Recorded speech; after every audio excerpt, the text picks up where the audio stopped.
Hello बच्चों। मेरा नाम है राहुल और मैं गंगा एकेडमी की तरफ से बच्चों आपको करवाऊंगा आज microbes in human welfare chapter.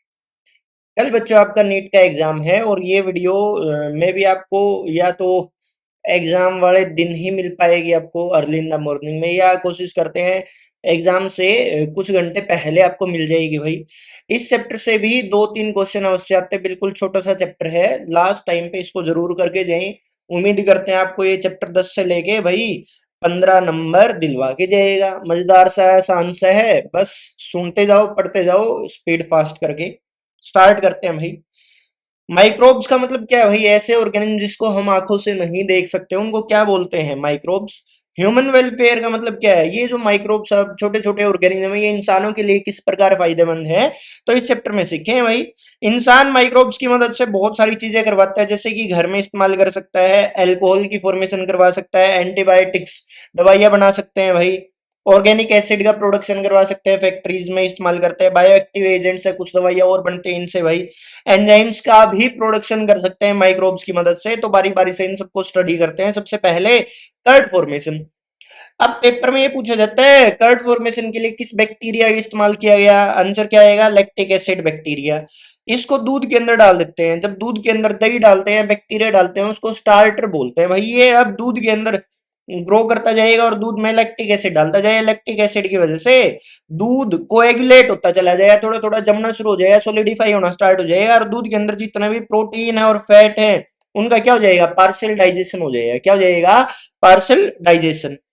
उससे दूध किसमें उतरना स्टार्ट हो जाएगा? कर्ड में, दही में भाई, है ना। और इस सब के दौरान भाई दही में विटामिन की और विटामिन बी 12 की मात्रा खासतौर पे बढ़ जाती है भाई। दूध के मुकाबले दही में विटामिन बी 12 की अमाउंट क्या है? थोड़ी सी ज्यादा। और ये बैक्टीरिया बुरे बैक्टीरिया से भी लड़ने में मदद करते हैं।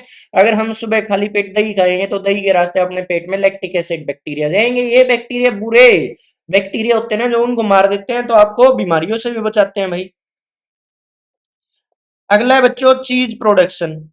बोले मिल्क से क्या बना सकते हो? चीज। अलग अलग प्रकार की सीधे यहां से क्वेश्चन आते हैं। तीन प्रकार की चीजें, चीज अलग अलग टाइप के, on the basis of their texture, flavour and taste. इनके बेसिस पे चीज की अलग अलग कैटेगरी है। सबसे पहले है भाई दुनिया सबसे फेमस चीज स्विस चीज। इसका प्रोडक्शन करवाया जाता है प्रोपियोनी बैक्टीरियम शर्मानी की मदद से। प्रोपियोनी बैक्टीरियम शर्मानी ये नाम है भाई, ये रटना है सीधा। प्रोपियोनी बैक्टीरियम शर्मानी यूज करते हैं किसको बनाने के लिए भाई? Swiss cheese. स्विस चीज की खासियत क्या है? लार्ज होल्स मिलते हैं, बहुत बड़े बड़े होल्स हैं भाई इसके अंदर। उसके बाद है रोकफोर्ट चीज। पेनिसिलियम रोकफोर्टी नाम की फंगस का इस्तेमाल करते हैं। कैमेम्बर्ट चीज, पेनिसिलियम कैमेम्बर्टी, नाम से ही पता लग जाएगा। कैमेम्बर्ट चीज, कैम्बर्टी।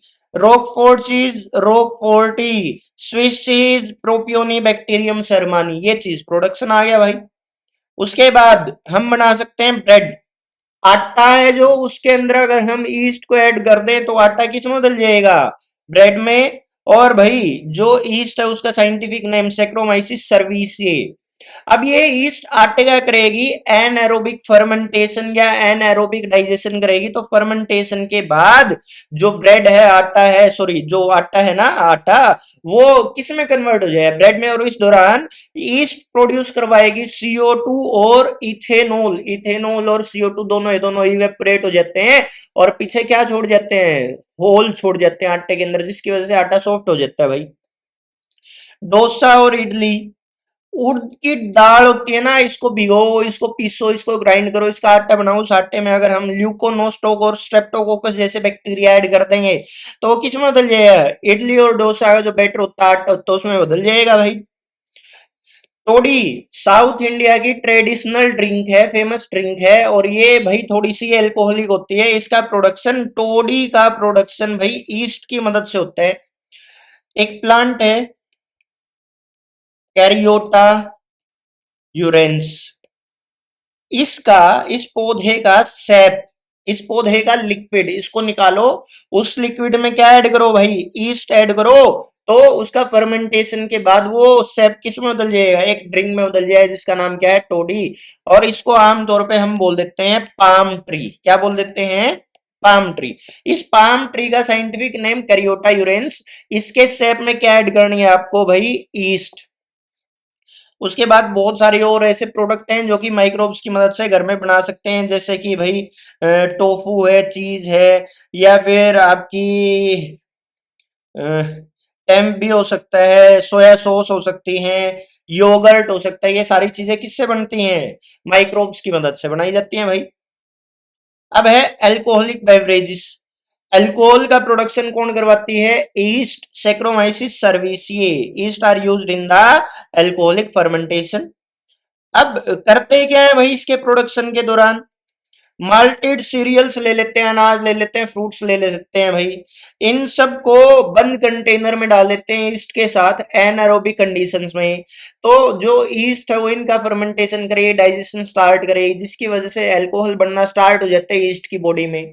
और उसी अल्कोहल को फिल्टर आउट करके बोतल्स में बंद करके बेचना स्टार्ट कर देते हैं। तो अलग अलग प्रकार की ड्रिंक्स बनना स्टार्ट हो जाती है। इथेनॉल का फॉर्मूला याद रखना है C2H5OH। अब जहां से क्वेश्चन आएगा वो ये टेबल है, इसको याद रखेंगे। बोले जो बियर और वाइन है ना, बगैर डिस्टिलेशन के नेचुरली बनाई जाती है भाई। नेचुरली जो ईस्ट बना के दे दे वो क्या बनाएगी? बियर और वाइन। इन दोनों में अल्कोहल की परसेंटेज 13% से कम पाई जाती है। बियर में 3 से 6%, वाइन में 9 से 12%। बोले ये दोनों तो नेचुरली बनाई जाती है, तो नेचुरली मैक्सिमम अमाउंट कितनी हो सकती है अल्कोहल की? 12% तक हो सकती है। अगर इससे ज्यादा अल्कोहलिक परसेंटेज इंक्रीज करनी है, जो कि इन सब में है, तो आपको करवानी पड़ती है डिस्टिलेशन। क्या करवानी पड़ेगी? डिस्टिलेशन। मतलब कि ये दो ड्रिंक तो विदाउट डिस्टिलेशन बनाई जाती है, और ये बाकी की सारी ड्रिंक्स डिस्टिलेशन के बाद बनते हैं। इन सब में सबसे ज्यादा अल्कोहलिक परसेंटेज किस में है भाई? वोडका में है। वोडका किससे बनाई जाती है? पोटैटो से। ये याद रखें भाई।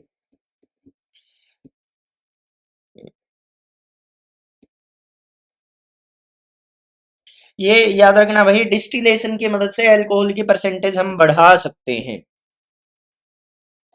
अब ये पूरा प्रोसीजर दिखाया है कि अल्कोहल कैसे बनाई जाती है। बोले सबस्ट्रेट लो, कुछ ना कुछ फूड मटेरियल लो, उसमें ईस्ट ऐड करो, फिर उसका क्या होगा? फर्मेंटेशन होएगा इन द एनाएरोबिक कंडीशन। इससे क्या होगा? एक तो CO2 बनना स्टार्ट हो जाएगी, और एक इथेनॉल C2H5OH। CO2 तो इवेपोरेट हो जाएगी, बन के भाग जाएगी यहाँ से, और इथेनॉल को बोतल में फिल्टर आउट करके डाल के बेचना स्टार्ट करते हैं भाई। ये है बात।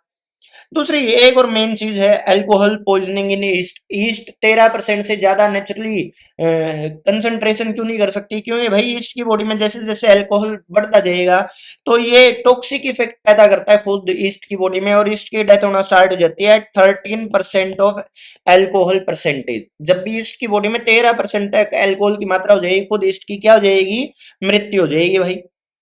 उसके बाद है एंटीबायोटिक प्रोडक्शन। अब इसमें नाम याद रखना है भाई अलेक्जेंडर फ्लेमिंग का। ये जो अलेक्जेंडर फ्लेमिंग थे बच्चों, ये स्टेफाइलोकोकी नाम के बैक्टीरिया पे रिसर्च करते थे। ये स्टेफाइलोकोकी नाम के बैक्टीरिया इसके मर जाते हैं, इसको पता चलता है ये स्टेफाइलोकोकी नाम के बैक्टीरिया तो मार दिया पेनिसिलियम नोटेटम नाम की फंगस ने। क्यों मार दिया? क्योंकि इस पेनिसिलियम नोटेटम ने कुछ ऐसा केमिकल रिलीज किया जिसकी वजह से बैक्टीरिया मर गए। तो बाद में पता चला ये केमिकल और कुछ नहीं बल्कि क्या नाम था इसका? पेनिसिलिन था। तो दुनिया की पहली एंटीबायोटिक का नाम क्या रखा? पेनिसिलिन। कहां से निकाली गई? पेनिसिलियम नोटेटम नाम की फंगस से निकाली गई। किसने आइसोलेट करवाया? अलेक्जेंडर फ्लेमिंग ने आइसोलेट करवाया। किस बैक्टीरिया पे रिसर्च कर रहे थे? ये स्टेफाइलोकोकी। और ये एक्सीडेंटल डिस्कवरी थी, जानबूझ के डिस्कवरी नहीं हुई है, तो बाई चांस होगी भाई। तो याद रखें पहली दुनिया की एंटीबायोटिक का नाम क्या था? पेनिसिलिन था। मगर जो इसका कमर्शियल यूज था वो नहीं बता पाए भाई। तो अर्नेस्ट चेन और हार्वर्ड फ्लोरे, दो साइंटिस्ट फिर आए। इन्होंने भाई क्या किया कि इसका पेनिसिलिन का कमर्शियल यूज करना स्टार्ट करवाया। बोले इसको अगर आप बीमार इंसानों को दोगे, कहीं चोट लगी है, बैक्टीरिया का इन्फेक्शन वहां डालोगे पेनिसिलिन को, तो बैक्टीरिया की डेथ हो जाएगी और पेशेंट आपका रिकवर कर जाएगा, ठीक हो जाएगा। तो अर्नेस्ट सेन और हार्वर्ड फ्लोरे ने कमर्शियल यूज सिखाया दुनिया को, किसका? पेनिसिलिन का, एंटीबायोटिक्स का। तो बाद में इन तीनों को क्या मिल गया भाई? नोबेल प्राइज मिल गया। कब? 1945 में। कब? 1945 में। किन किन को? अलेक्जेंडर फ्लेमिंग को, अर्नेस्ट सेन को और हार्वर्ड फ्लोरे को, तीनों को बाद में क्या मिल गया? Nobel prize. मगर डिस्कवरी किसने करी? फर्स्ट एंटीबायोटिक की अलेक्जेंडर फ्लेमिंग ने। मगर पेनिसिलिन का कमर्शियल जो यूज है वो किसने सिखाया? अर्नेस्ट सेन ने और हार्वर्ड फ्लोरे ने। उसके बाद है कुछ ऑर्गेनिक एसिड और इनके यूज। बोले फंगस है एस्परजिलस निगर, इससे प्रोड्यूस करवाया जाता है सिट्रिक एसिड, और सिट्रिक एसिड से आप बना सकते हो इंक, डाई, मेडिसिन, फ्लेवर्स, है ना, और प्रिजर्वेटिव सब्सटेंस, ताकि फूड को खराब होने से बचाया जा सके। मगर बस ये मेन याद रखना है, सिट्रिक एसिड किससे निकलता है, एस्परजिलस की बॉडी से निकलता है, इंक और डाई बनाने में इस्तेमाल करते हैं। उसके बाद एसिटिक एसिड, एसिटोबैक्टर एसिटी नाम का बैक्टीरिया उसकी बॉडी से निकाला जाता है, और विनेगर बनता है एसिटिक एसिड से भाई। ब्यूटायरिक एसिड, इससे बटर की फॉर्मेशन करवाते हैं, रेनसीड बटर, थोड़ा टेस्ट में अच्छा बटर होता है भाई, रेनसीड बटर की फॉर्मेशन ब्यूटायरिक एसिड की मदद से होगी। और ये आइसोलेट कहां से करवाओगे, क्लोस्ट्रीडियम ब्यूटाइलिकम नाम के बैक्टीरिया से। एक bacteria lactic acid bacteria lactobacillus lactic acid बनाता है, कर्ड बनाते हैं इसकी मदद से। उसके बाद एस्परजिलस निगर या पेनिसिलियम, इन दोनों ही बॉडी से ग्लूकोनिक एसिड निकलता है, ग्लूकोनिक एसिड से कैल्शियम का ग्लूकोनेट सोर्स बनाते हैं। ग्लूकोनेट सोर्स कैल्शियम का ऐसा है भाई जो इजीली डाइजेस्ट हो सकता है, इजीली एब्जॉर्ब हो सकता है। डायरेक्ट कैल्शियम बॉडी में डालो है उसका एब्जॉर्प्शन नहीं करेगी बॉडी, है ना। तो ग्लूकोनेट सोर्स ऑफ कैल्शियम किस किस के लिए, इन्फेंट बच्चों के लिए, गाय भैंस के लिए, और लैक्टेटिंग मदर्स के लिए एक ऐसा सोर्स दिया जाता है कैल्शियम का, ग्लूकोनेट सोर्स। और ये ग्लूकोनेट सोर्स बना है किससे, ग्लूकोनिक एसिड से भाई। उसके बाद कुछ एंजाइम्स और उनके प्रोडक्ट। बोले पहला एंजाइम है लाइपेजिस। लाइपेजिस ऑयल स्टेन्स को खत्म कर देते हैं, दाग धब्बे जो कपड़ों के ऊपर है ना ऑयल के, उनको खत्म कर देंगे। तो डिटर्जेंट्स के अंदर यूज किए जाते हैं लाइपेजिस। कहाँ पे, डिटर्जेंट्स में। ये लाइपेजिस नाम के एंजाइम निकले हैं कहां से, कैंडिडा लिपोलिटिका नाम के ऑर्गेनिज्म की बॉडी से।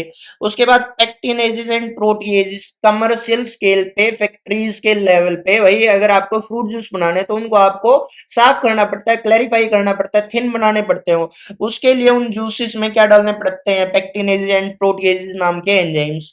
और ये निकले कहां से, एस्परजिलस फंगस की बॉडी से। उसके बाद है स्ट्रेप्टोकाइनेज। अगर खून के अंदर, खून की पाइप में कहीं खून की गांठ जमा हो चुकी है, क्लोट बन चुका है, तो उसको खत्म करना है काम, उसको साफ करना है काम किसका है, स्ट्रेप्टोकाइनेज नाम के एंजाइम का। इसलिए इसको क्लोट बस्टर बोलते हैं। इसको क्या बोलते हैं, क्लोट बस्टर। कहां से निकलता है, स्ट्रेप्टोकोकस नाम के बैक्टीरिया की बॉडी से। अमाइलेजिस, ऐसे एंजाइम जो कि स्टार्च को डिग्रेड कर देते हैं, ग्लूकोज में बदल देते हैं, उनको क्या बोलते हैं, अमाइलेजिस। कहां से निकलेगा, एस्परजिलस या राइजोपस नाम की फंगस की बॉडी से भाई। उसके बाद है साइक्लोस्पोरिने, एक ऐसा एंजाइम, एक ऐसा सब्सटेंस भाई जो आपके इम्यून सिस्टम को स्ट्रेस कर देता है, स्लो कर देता है। क्यों, जब भी आप ऑर्गन ट्रांसप्लांटेशन करवाए, आपकी बॉडी में एक नया ऑर्गन डलवाए, तो वो आपकी बॉडी उसको ऑर्गन को रिजेक्ट कर सकती थी। तो आपने क्या किया, ऑर्गन ट्रांसप्लांटेशन के बाद साइक्लोस्पोरिने खाना शुरू कर लिया भाई, जिससे आपका इम्यून सिस्टम स्ट्रेस हो जाता है, और जो नया ऑर्गन आपकी बॉडी में आया वो खराब नहीं होएगा। ये निकलेगा कहां से, ट्राइकोडर्मा पोलिस्पोरम नाम की फंगस की बॉडी से भाई। नाम याद रखने ऐसे। उसके बाद है स्टेटिन्स, ऐसे सब्सटेंस जो कि कोलेस्ट्रॉल के लेवल को रिड्यूस कर देते हैं, ब्लड कोलेस्ट्रॉल लोवरिंग एजेंट है भाई, है ना, उनको क्या बोलते हैं, स्टेटिन्स। मोनस्कस परप्यूरस, इसकी ऑर्गेनिज्म की बॉडी में से क्या निकलते हैं, स्टेटिन्स, जो कि इंसानों के अंदर कोलेस्ट्रॉल के लेवल को क्या कर देते हैं, रिड्यूस कर देते हैं भाई। उसके बाद है सीवरेज ट्रीटमेंट प्लांट। ये बच्चों पहला इसमें टॉपिक है, व्हाट इज सीवरेज। सीवरेज है क्या, बोले कि ज्यादातर तो 99% तो क्या है इसमें, वाटर ही है। बाकी क्या चीजें हो सकती है, ह्यूमन एक्सक्रीटा हो सकता है भाई, ऑर्गेनिक मैटर हो सकते हैं, माइक्रोब्स हो सकते हैं, पैथोजेंस हो सकते हैं, प्लास्टिक की बोतल्स हो सकती हैं, कोई थर्मोकोल शीट हो सकती है, लकड़ी वगैरह हो सकती है, कूड़ा करकट हो सकता है। इस सब को मिला लें तो क्या हो जाएगा, सीवरेज हो जाएगा। Why sewage can not be discharge directly, बोले नदियों में डायरेक्टली क्यों नहीं डालते सीवरेज को, बोले सीवरेज में बहुत सारे क्या है, पेस्टिसाइड है, इंसेक्टिसाइड है, पोल्यूटेंट्स है।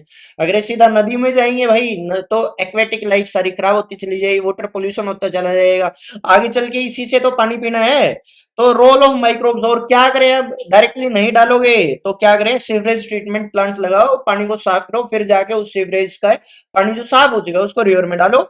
रोल क्या है भाई, अब बहुत सारे ऐसे बैक्टीरिया जो इस सीवरेज को साफ करने में मदद करेंगे, उन सबको अब हम बारी बारी से सीखें कैसे हम सीवरेज के गंदे पानी को साफ कर सकते हैं। इसमें सीवरेज ट्रीटमेंट प्लांट में बेसिकली 3 मेन स्टेप है, प्राइमरी ट्रीटमेंट है, सेकेंडरी है, और टर्सरी है। अगर आपको सिर्फ और सिर्फ नदी में डालना है पानी को, तो आप सेकेंडरी ट्रीटमेंट के बाद सीवरेज के पानी को नदी में डंप कर सकते हो। अगर आपको ह्यूमन यूज के लिए इस्तेमाल करना है तो आपको क्या भी करवाना पड़ेगा, इसका टर्सरी ट्रीटमेंट भी करवाना पड़ेगा भाई। सीखते हैं प्राइमरी ट्रीटमेंट क्या बोले। सीवरेज का गंदा पानी आया, सबसे पहले उसको सिक्वेंशियल फिल्ट्रेशन के थ्रू साफ करो। इसका मतलब क्या है, बड़ी बड़ी बड़ी बड़ी ऐसी जालियां लगाओ भाई। ये क्या करें, फिल्टर करेंगे, जैसे छलनी पानी को छानती है ऐसे सीवरेज के पानी को बस छानो। इससे क्या होगा, जितने भी बड़े बड़े जो ऑब्जेक्ट हैं सीवरेज के पानी में, उन सबको आप क्या कर पाओगे, फिल्टर आउट कर पाओगे। Floating debris like leaves, plastics, paper, sticks etcetera, इन सबको आप क्या कर सकते हो, फिल्टर आउट कर सकते हो, छान सकते हो, अलग करो। उसके बाद है सेडिमेंटेशन। छानने के बाद जो गंदा पानी है ना, उसको इस बड़े से टैंक में डाल के छोड़ दो। जितने भी मिट्टी और गंदगी वगैरह होगी वो तो नीचे सेटल डाउन हो जाएगी, जितना भी पानी है वो कहाँ होएगा, ऊपर तैरता मिलेगा। तो इस पूरे प्रोसेस को सेडिमेंटेशन बोलते हैं और यही प्राइमरी ट्रीटमेंट है। पानी को छानो और पानी को बैठने के लिए छोड़ दो, इसी को क्या बोलते हैं, प्राइमरी ट्रीटमेंट। अब इसमें कोई ना तो बैक्टीरिया यूज किया, ना कोई केमिकल यूज किया, इसीलिए इसको फिजिकल प्रोसेस भी बोलते हैं। क्या बोलते हैं, फिजिकल प्रोसेस। इसमें करना कुछ नहीं भाई, बोले पानी को छानो, पानी को सेटल डाउन होने के लिए छोड़ दो, दो ही काम करने हैं। अब जितने भी गंदगी नीचे बैठी है उसको प्राइमरी स्लज बोलते हैं, जितना भी लिक्विड ऊपर है गंदा पानी है उसको प्राइमरी इफ्लेंट बोलते हैं। ये प्राइमरी इफ्लेंट को, इस गंदे पानी को आगे एक नए टैंक में डाल देंगे भाई, किसमें, सेकेंडरी ट्रीटमेंट में ले जाएंगे इसको। इतनी बात आई समझ में। अब अगला देखते हैं सेकेंडरी ट्रीटमेंट। अब एक दूसरा टैंक लेंगे जिसमें सिर्फ पानी पानी आया है, प्राइमरी इफ्लुएंट आया जो ऊपर की तरफ पानी तैर रहा था वो डाल दिया भाई। इसमें बहुत सारे बैक्टीरिया ऐड करें, बैक्टीरिया साथ फंगस भी ग्रो करवाइए। तो फंगस और बैक्टीरिया ग्रुप को बोलते हैं फ्लोक्स। इस गंदे पानी में क्या डाल देंगे, फ्लोक्स। फ्लोक्स और कुछ नहीं, बैक्टीरिया है जो कि किसके साथ जुड़े हुए हैं, फंगस के साथ जुड़े हैं, उनको फ्लोक्स बोलते हैं। अब ये बैक्टीरिया और फंगस दोनों मिलके इस पानी के अंदर से ऑर्गेनिक वेस्ट को खाना स्टार्ट करेंगे। ऑर्गेनिक वेस्ट को खाना स्टार्ट करेंगे तो इनको क्या चाहिए, ऑक्सीजन चाहिए। मतलब ये फ्लोक्स किसकी डिमांड करें, ऑक्सीजन की। तो धीरे धीरे ऑक्सीजन को कंज्यूम करते जाएंगे, ऑर्गेनिक वेस्ट खत्म होता चला जाएगा। और जब ऑक्सीजन की मदद से ऑर्गेनिक वेस्ट को खा जाएंगे तो इस गंदे पानी में जितना भी ऑर्गेनिक वेस्ट था भाई वो सारा क्या हो जाएगा, खत्म हो जाएगा। अगर खाना ही खत्म हो जाएगा तो बैक्टीरिया भी तो क्या हो जाएंगे, कम हो जाएंगे। तो धीरे धीरे बीओडी भी क्या हो जाएगी, कम हो जाएगी। ऑर्गेनिक वेस्ट बचा ही नहीं, खाएंगी इसको किसी को नहीं, ऑक्सीजन की डिमांड करेगा कौन, कोई भी नहीं। तो धीरे धीरे बायोलॉजिकल ऑक्सीजन डिमांड या बायोकेमिकल ऑक्सीजन डिमांड क्या होती चली जाएगी, कम होती चली जाएगी। इस टैंक को एरिएशन टैंक बोलते हैं। इसमें लगातार ऑक्सीजन की सप्लाई करवाते हैं क्योंकि इसमें एक रोटरी फैन लगा होता है जो इस वाटर को पूरे को हिलाता रहता है ताकि इसमें ऑक्सीजन या फिर एयर ऐड होती जाए और इस एयर का कंजप्शन कौन करते जाए, फ्लोक्स करते जाए और इस ऑर्गेनिक वेस्ट को खत्म करते जाए। जैसे ही बीओडी की वैल्यू काफी ज्यादा कम हो जाएगी इसको हम अगले टैंक में ट्रांसफर कर देंगे। बीओडी जितनी ज्यादा उतना गंदा पानी, बीओडी जितनी कम उतना साफ पानी भाई, है ना। अब इसको कहाँ डाल देंगे, एक नए टैंक में डाल देंगे। उसको बोलते हैं anaerobic sludge digester tank. क्या बोलते हैं उसको, anaerobic sludge digester tank. तो भाई अब एनारोबिक स्लज डाइजेस्टर टैंक में क्या है, एनारोबिक बैक्टीरिया, वो क्या करेंगे, इन फ्लोक्स को मार के खा जाएंगे। जो ये फ्लोक्स थे ना, बैक्टीरिया और फंगस, इनको मार के कौन खा जाएगा, एन एरोबिक बैक्टीरिया। और इसको ऊपर से बंद भी कर दें इस टैंक को, तो उससे क्या होगा, जितने भी बैक्टीरिया थे जो कि एरोबिक बैक्टीरिया वो सारे सारे खत्म हो जाएंगे।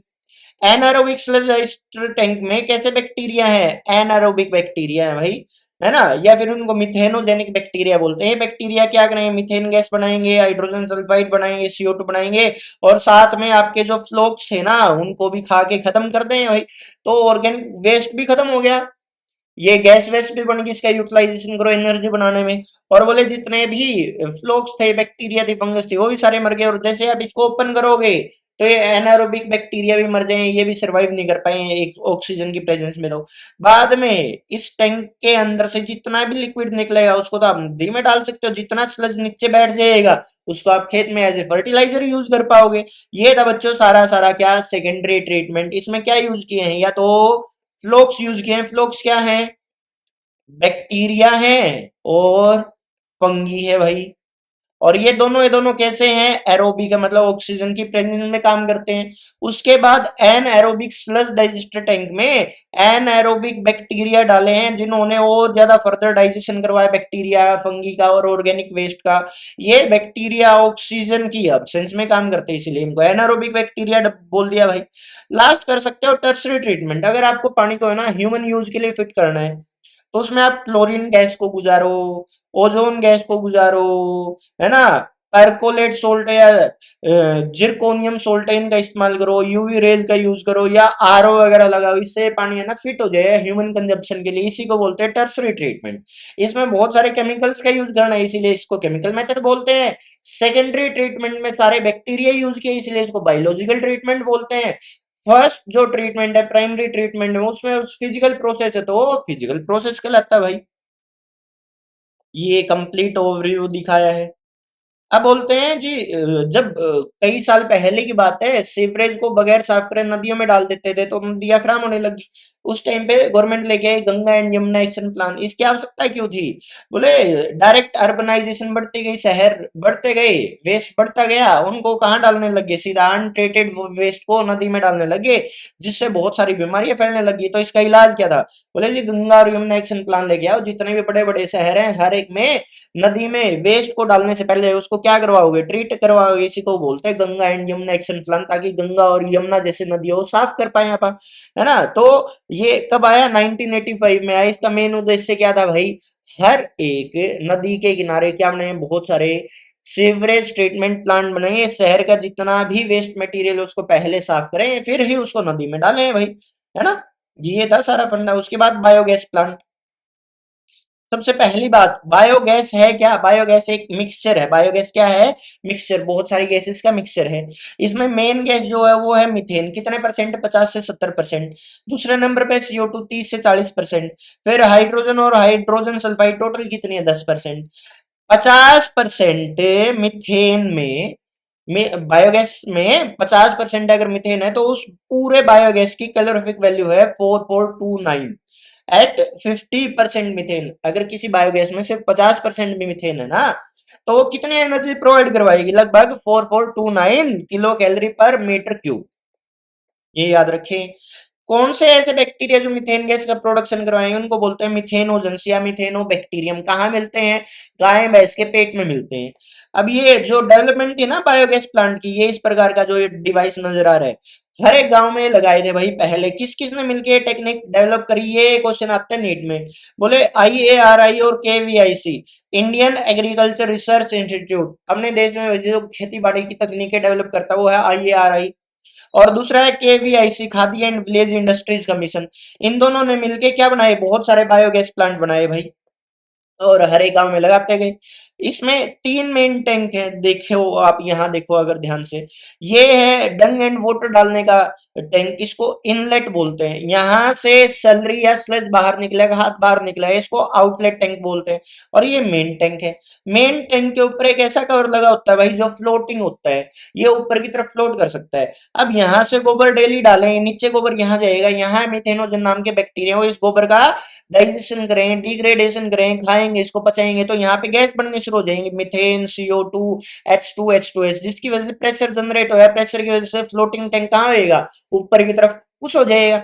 बाद में यहाँ वाल्व लगी होते हैं, उस वाल्व को ओपन करके गैस को बाहर की तरफ रिलीज करवा सकते हो, सिलेंडर में भर सकते हो, कुकिंग में इस्तेमाल कर सकते हो, एनर्जी प्रोडक्शन में इस्तेमाल कर सकते हो। और जो ये गोबर है ना, सारा सारा डाइजेस्ट हो जाए, उसके बाद खाद के तौर पे कहाँ जाए? बाहर आ जाए। यहाँ से इसको निकाल के अपने खेत में इस्तेमाल कर सकते हैं। ये जो मेन टैंक है ये 6 से 8 फीट गहरा होता है और कंक्रीट का बना होता है भाई। इतनी चीजें याद रख लेना इसमें। किसने डेवलप करवाई है टेक्निक? IARI और KVIC। मेन काम क्या करते हैं? गांव में जो गोबर बनाती है ना भैंस वगैरह, उसको इस्तेमाल करके गोबर गैस बना लेनी है ना। बायोगैस को या गोबर गैस को ध्यान से देखो, इसमें सबसे ज्यादा मात्रा में कौन सी गैस है? मीथेन गैस है। और इसकी कैलोरी वैल्यू कितनी है? 4429 kilo calorie per metre cube at 50% of methane. बस इतना है भाई बायोगैस प्लांट। उसके बाद है बायो कंट्रोल एजेंट। अब क्या है? खेतों में इंसेक्टिसाइड, पेस्टिसाइड या केमिकल का इस्तेमाल करो, उससे पैसे भी ज्यादा लगेंगे, मिट्टी की फर्टिलिटी पावर भी खत्म होगी और इंसान भी बीमार होंगे। इसका इलाज क्या है? बोले जी लेडी बर्ड का इस्तेमाल करो एफिड्स को मारने के लिए। ये लेडी बर्ड दिखा रखी है।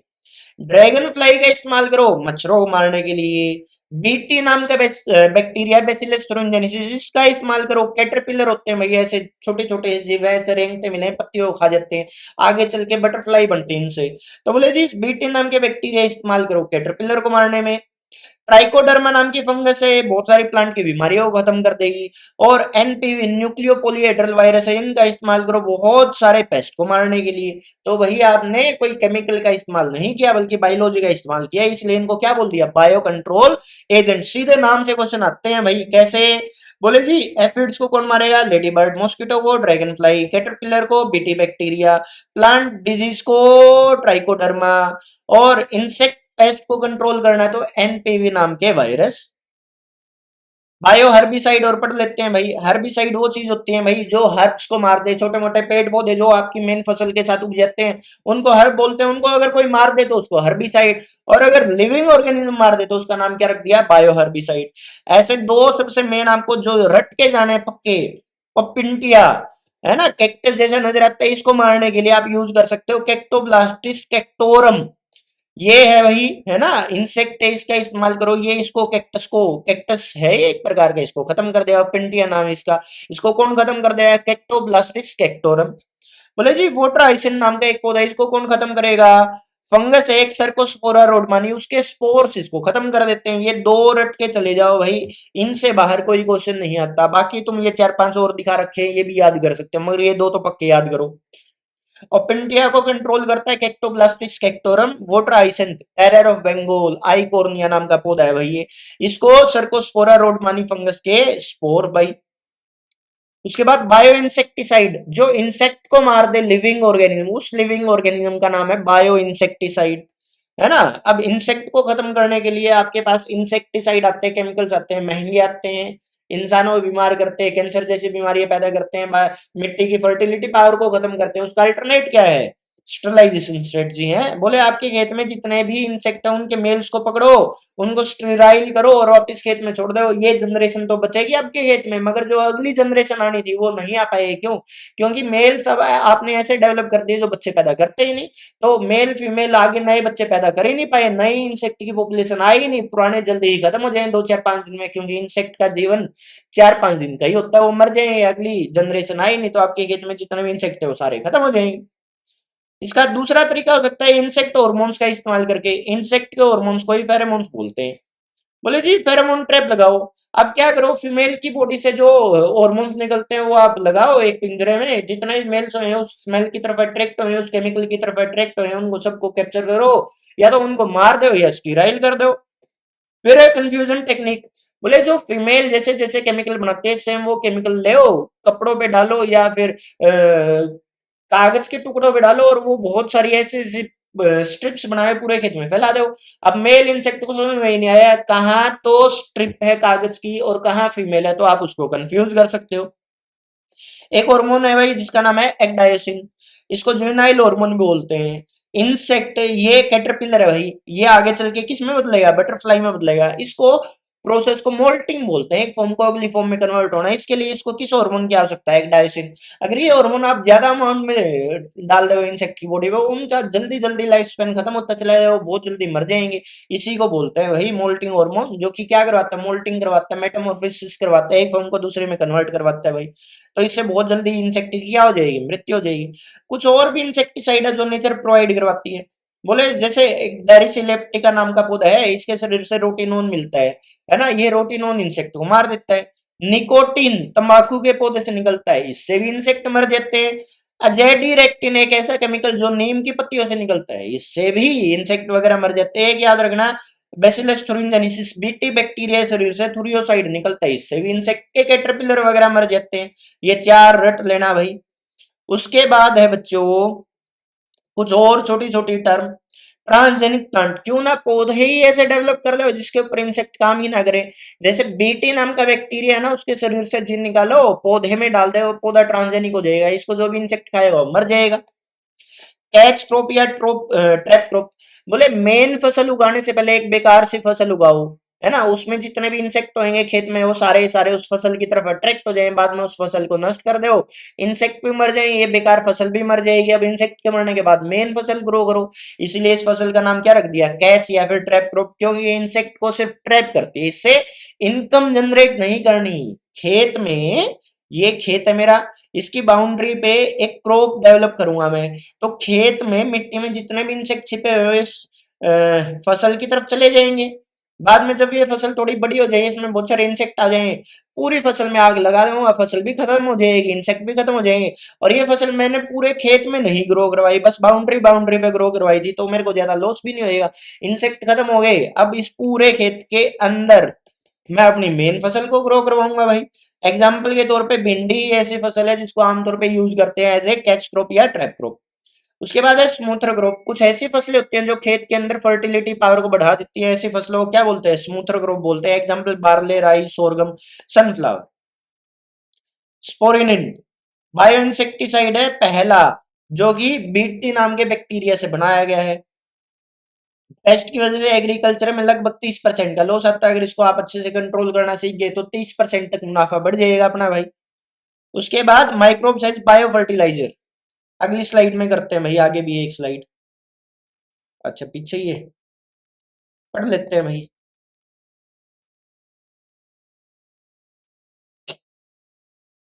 क्या बोले भाई? फसलों को ग्रो करवाने के लिए आपको चाहिए फर्टिलाइजर, है ना? फर्टिलाइजर है जैसे कि यूरिया, है ना? यूरिया अब महंगा भी आता है, मिट्टी की फर्टिलिटी पावर को लंबे टाइम में खत्म भी करता है, इंसानों के लिए भी हार्मफुल है। इसका अल्टरनेट क्या है? क्यों ना कुछ माइक्रोब्स, बैक्टीरिया, फंगस का इस्तेमाल करें जो मिट्टी में फर्टिलाइजर्स की मात्रा को अपने आप नेचुरली इंक्रीज कर दे। तो बैक्टीरिया, फंगिया, साइनोबैक्टीरिया कुछ ऐसे ऑर्गेनिज्म है जो बायो फर्टिलाइजर कहलाते हैं, क्योंकि नेचुरली मिट्टी के अंदर फर्टिलिटी पावर को इंक्रीज कर देते हैं। जैसे बैक्टीरिया राइजोबियम, ये सिम्बायोटिक एसोसिएशन बना के रखता है भाई, किसके साथ?